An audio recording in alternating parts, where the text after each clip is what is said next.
Nós vamos ler o versículo 1 até o versículo 6. Alguém ajuda aí o casal Augusto e Marisa.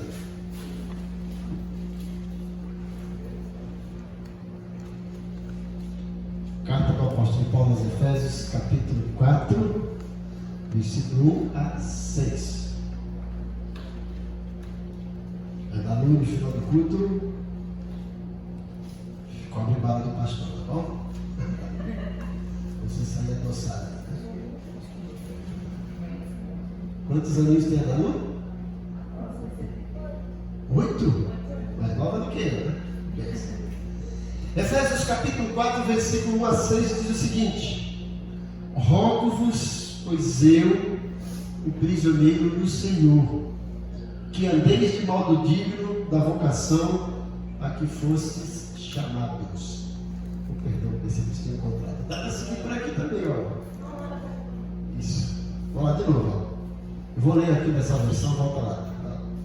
Rogo-vos, pois eu, o preso do Senhor, que andeis como é digno da vocação com que fostes chamados, com toda a humildade e mansidão, com longanimidade, suportando-vos uns aos outros em amor, procurando guardar a unidade do Espírito pelo vínculo da paz.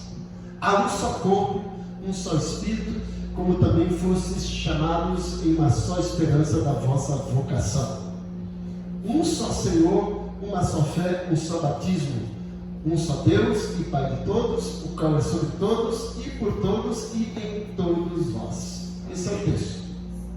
Eu queria, à luz desse texto, que nós refletíssemos e meditássemos a respeito desse tema, a unidade do relacionamento cristão.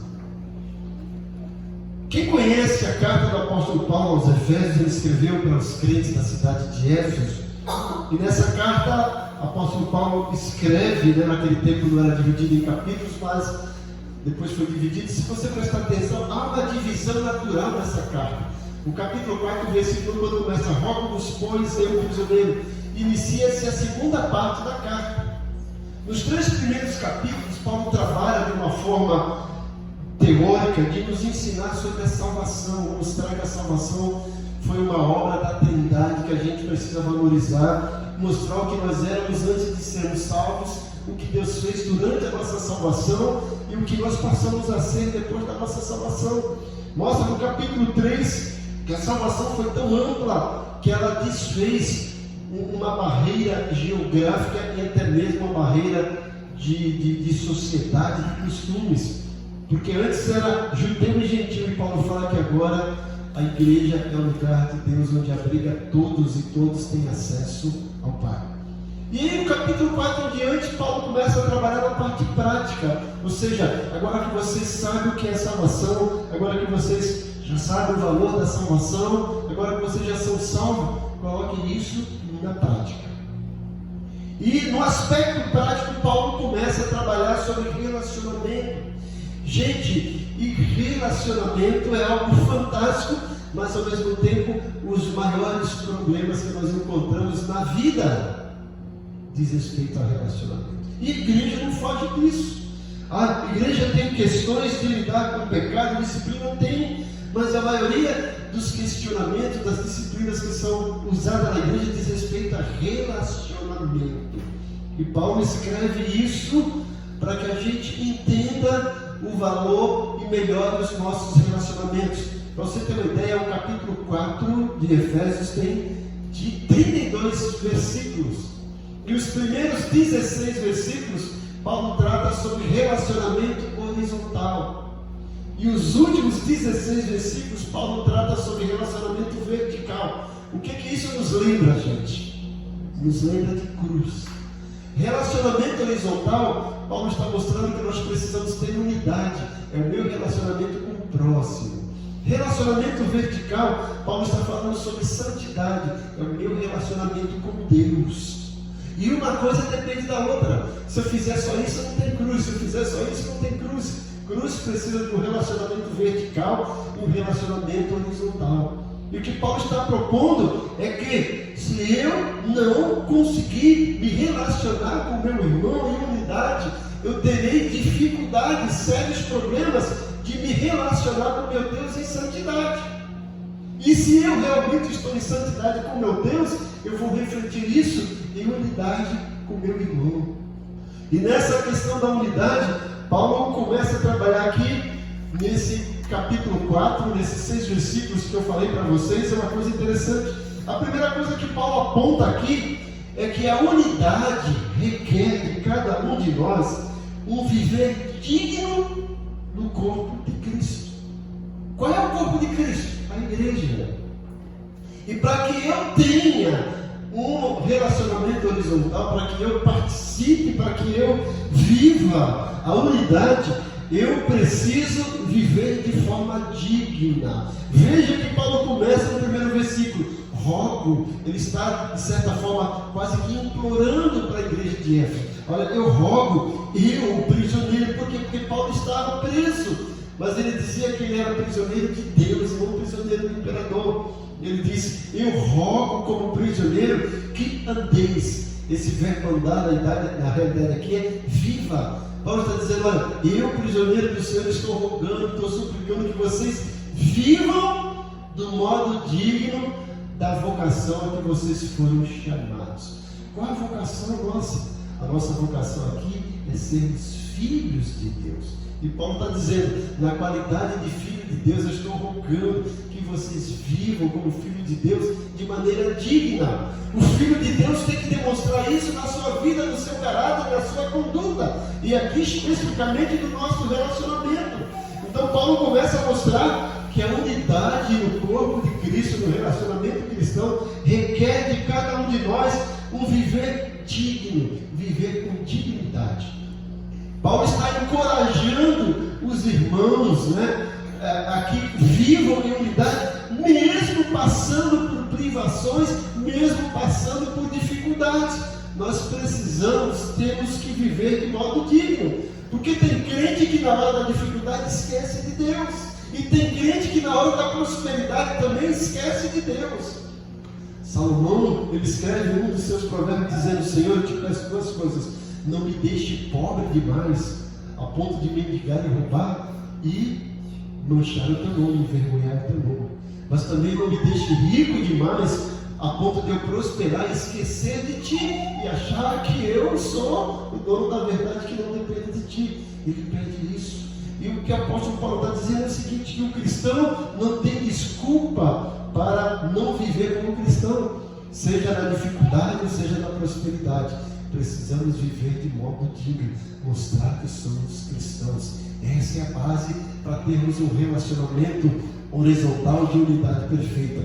Requer de nós um viver digno do corpo de Cristo, encorajando nossos irmãos a enfrentar a dificuldade, mas não largar a sua dignidade de cristão.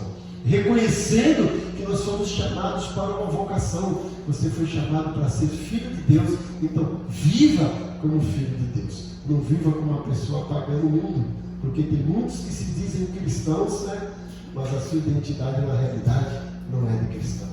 E Paulo fala, Deus requer de nós que vivamos de maneira digna no corpo de Cristo. Para sermos unidos, para praticarmos a unidade, precisamos disso, viver de uma maneira digna. A segunda coisa que Paulo coloca para nós, para que seja necessário e para que seja possível termos essa unidade no relacionamento, é que a unidade requer de nós o cultivo de certas virtudes. Ele diz no versículo 2, com toda humildade, com toda mansidão, com toda longanimidade, suportando uns aos outros no temor do Senhor. Paulo coloca aqui 4 virtudes, a gente pode até colocar uma mais, 5, mas principalmente 4 virtudes que precisam ser cultivadas para mantermos um relacionamento de unidade saudável. E olha que eu estou dizendo 4 virtudes para serem cultivadas. E por quê? Porque o Espírito Santo já plantou essa virtude no seu coração, na sua mente. Quando nós aceitamos Jesus, essas virtudes vão fazer parte da nossa vida, porque o Espírito Santo habita em nós. E se você lá em Gálatas 5, você verá no versículo 22 e 23, sobre o fruto do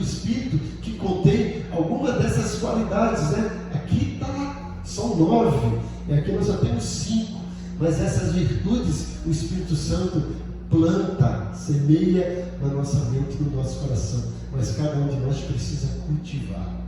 O que Paulo está dizendo? Olha, que nós precisamos praticar a humildade. O que é humildade?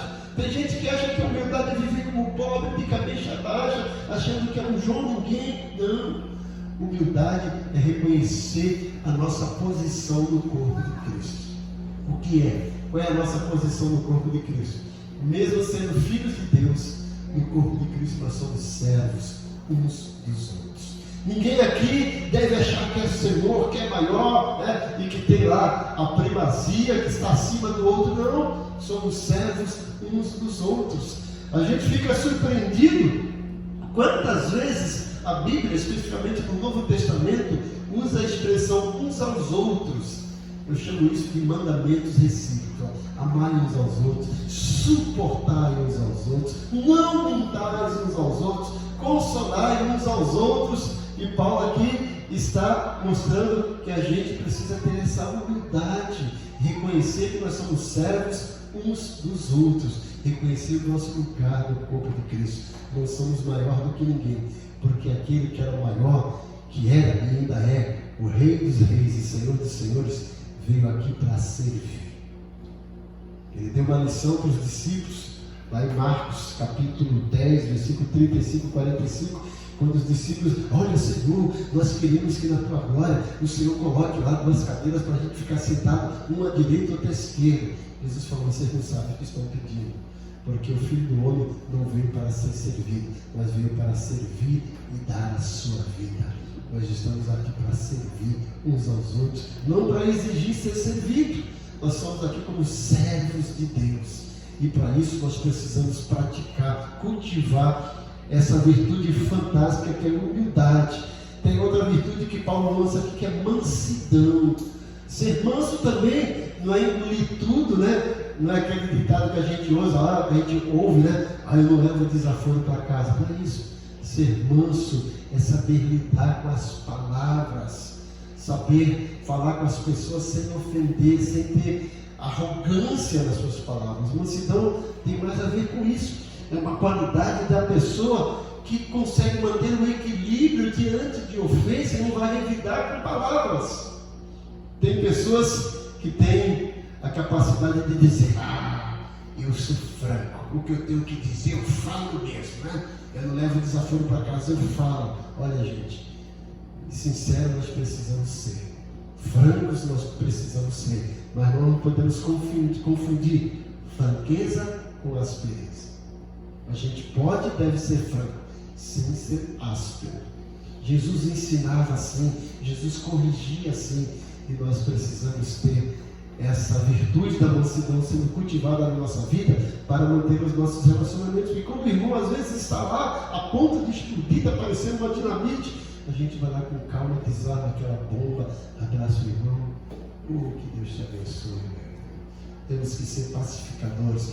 Bem-aventurados pacificadores. Lembra do segundo monte, Mateus 5? Mansidão é isso. E aí tem a terceira virtude, que é a longanimidade. O nome já fala, né? Longanimidade. É o ânimo longo. É a capacidade de não perder o foco. É a capacidade de não desistir. É a capacidade de não desistir do irmão. Por mais ranzinza que ele seja, por mais cri-cri que ele seja, você não vai perder a capacidade de investir na vida dele, orar por ele, para que ele mude. Isso é longanimidade, né? É um ânimo longo, é um ânimo esticado. Você não vai perder o controle da situação. Tem gente que fala assim, olha, comigo a coisa é diferente. Eu dou um boi para não entrar numa briga, mas depois dou uma boiada para não sair. O crente dá uma boiada para não entrar na briga e continua dando uma boiada para não continuar brigando. É diferente. Ele tem longanimidade, ele tem paciência, ele tem controle, ele deseja o melhor para o irmão e ele não desiste daquele irmão a despeito da situação dele. A quarta virtude que Paulo coloca aqui é, algumas Bíblias falam, suportando uns aos outros. É isso? É domínio próprio, algumas colocam, mas a questão aqui, suportando uns aos outros, gente, é ser suporte. Aquela caixa ali, ó, ela está sustentada porque tem um suporte para que ela não caia. Suportar um ao outro é você ser suporte para o seu irmão, é você se oferecer como suporte para o seu irmão não cair. Tem a ideia também de tolerar, mas muito mais de suportar o irmão, de sustentá-lo. Sabe que ele é daquele jeito, ele é grosso, ele é estourado, porque ele é fraco na fé. E ele precisa de um suporte, porque senão ele vai cair. E você se oferece para ser o suporte dele, para que ele não caia. É isso que a gente precisa para ter um relacionamento saudável. E aí, amor mútuo, amar uns aos outros como Cristo nos amou.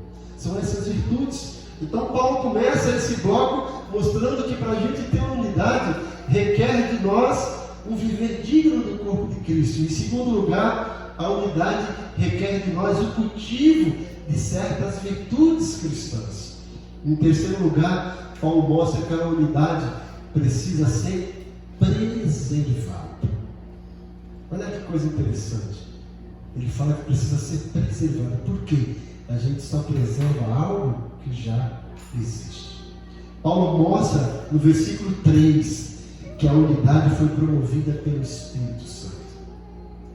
A Bíblia fala que lá na cruz o véu foi rasgado de alto a baixo.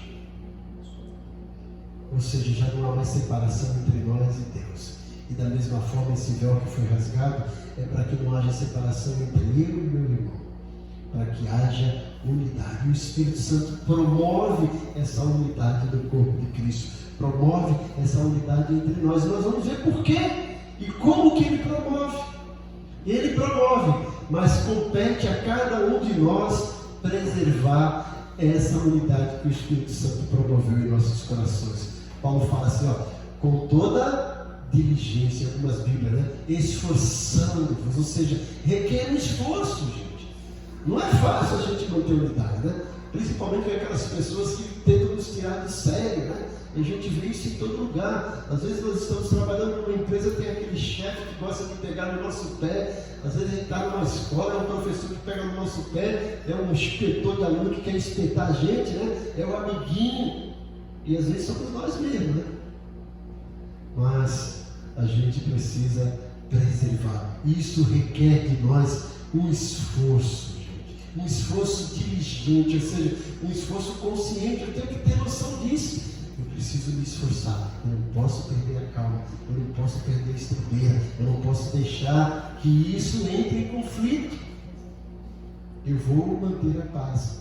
O Espírito Santo vai me ajudar. Eu vou preservar. Então a unidade foi promovida pelo Espírito. A unidade requer de nós um esforço diligente e a unidade requer um relacionamento pacífico dos cristãos. Tiago escrevendo, ele fala assim, olha, no que depender de nós, nós precisamos ter paz com todos. Buscai a paz e a santificação, sem a qual ninguém verá a Deus. Santificação e paz, a gente precisa disso. Então, gente, a unidade requer de nós que vivamos de forma digna no corpo de Cristo. A unidade requer de nós o cultivo de certas virtudes cristãs. E a unidade requer de nós que preservemos essa unidade que foi promovida pelo Espírito Santo. E em último lugar, Paulo diz que a unidade deve ser espelhada na Trindade. A Trindade é um exemplo de unidade. Pai, Filho e Espírito Santo, trabalhando em sincronia, trabalhando em harmonia, para que haja unidade. E nós devemos olhar para o Pai, para o Filho e o Espírito Santo e trazer essa unidade em nós como igreja, como corpo. Veja o que o apóstolo Paulo fala aqui no versículo 4. Ó. Veja essa unidade do Espírito. Ele vai falar sobre o Espírito, sobre o Senhor e só Deus. Ó. Versículo 4. Há um só Espírito. Nós pertencemos ao Deus e todos nós estamos submissos ao único Espírito, o Espírito Santo de Deus. Ele nos fez um só corpo. Ele nos chama a uma só esperança. É o Espírito de Deus que habita em nós. É o Espírito de Deus que nos unge. É o Espírito de Deus que nos capacita. É o Espírito Santo que nos dá poder para testemunhar e que também faz com que o fruto do Espírito superabunde em nossas vidas para enfrentarmos as dificuldades e vivermos a vida cristã. Porque viver nesse mundo já é difícil. Viver como cristão, mais difícil ainda. Vocês viram ali o vídeo do missionário. Precisar esconder sua cara para não ser morto.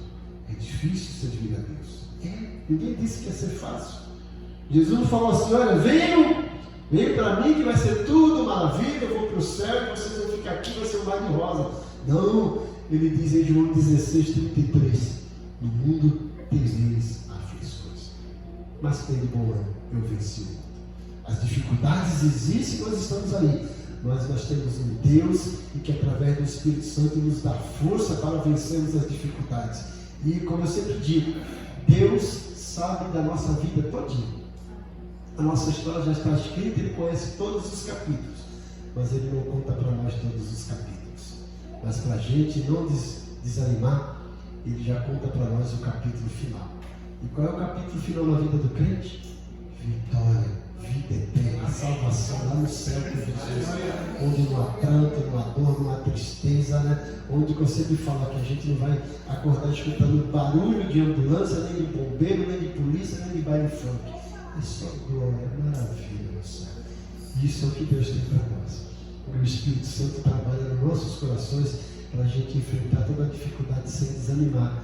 É o Espírito Santo em nós. É um só Espírito que nos fez um corpo e que nos chama a uma só esperança. O crente tem uma esperança. Tem pessoas que já perderam a esperança. Tem pessoas se jogando de prego, tem pessoas tomando veneno, tem pessoas dando tiro na cabeça, tem pessoas tomando uma dose muito grande de remédios para se matar. Mas o crente tem o Espírito Santo que nos dá uma esperança.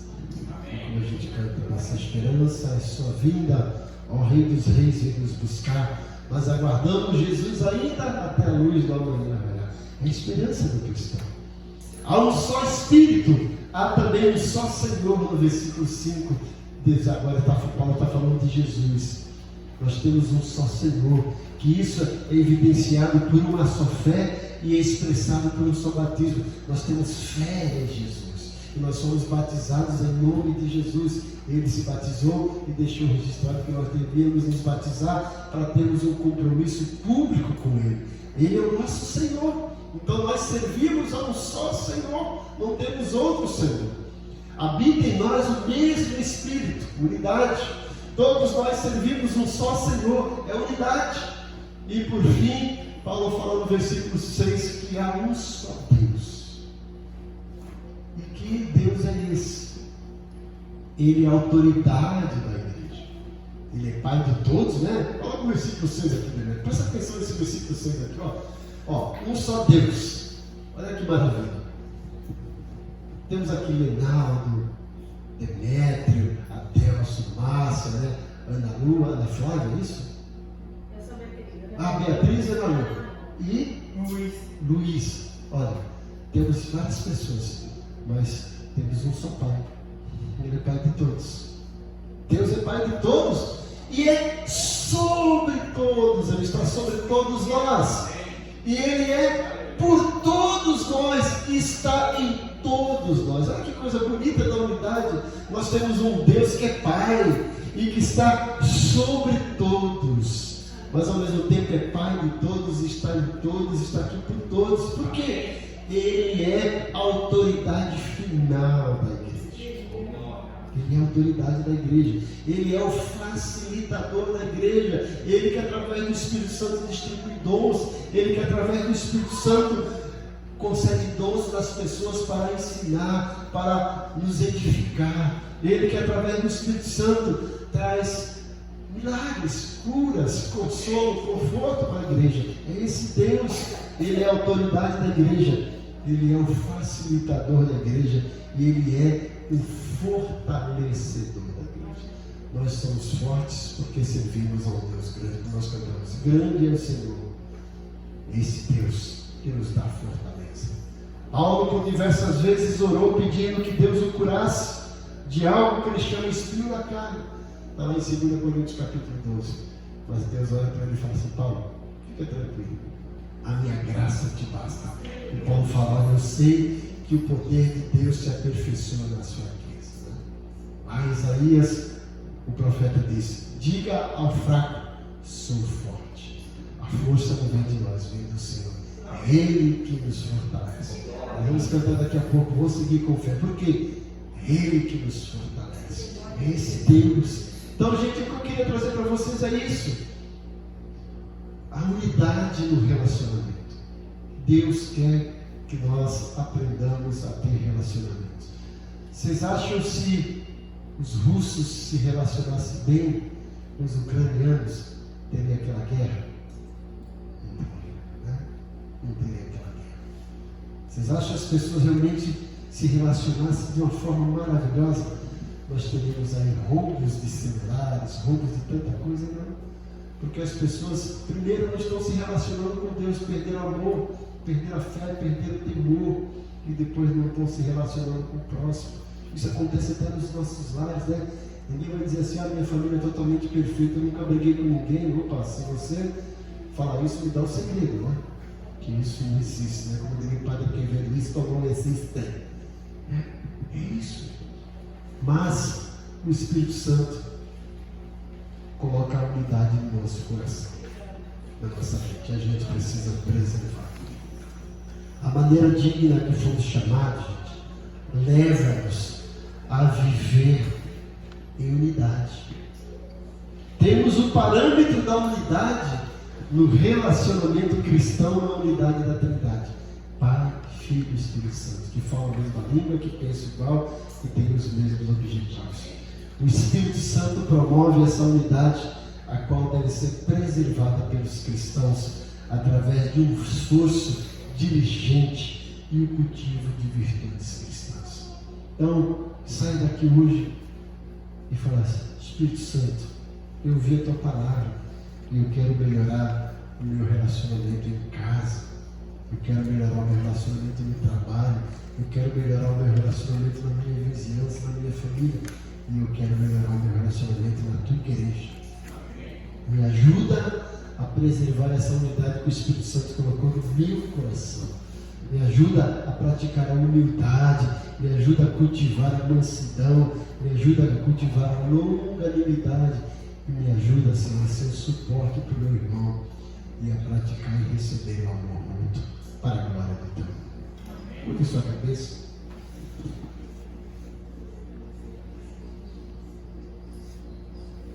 Pai, nós somos gratos, porque Tua palavra é viva, é eficaz, e como ela mesmo diz, é mais penetrante do que a espada aguda de dois gumes, que penetra até a divisão do nosso espírito e da nossa alma, e que é apta para discernir os nossos pensamentos.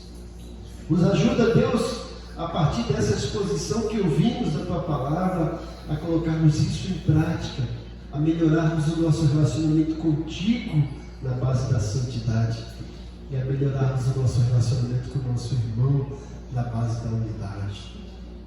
Nos ajuda a abrir mão, às vezes, da nossa razão, da nossa maneira de pensar, em prol da unidade do relacionamento.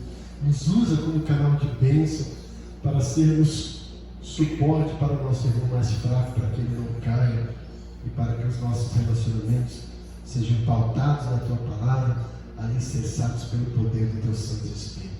Nos capacita a viver como cristão de maneira digna.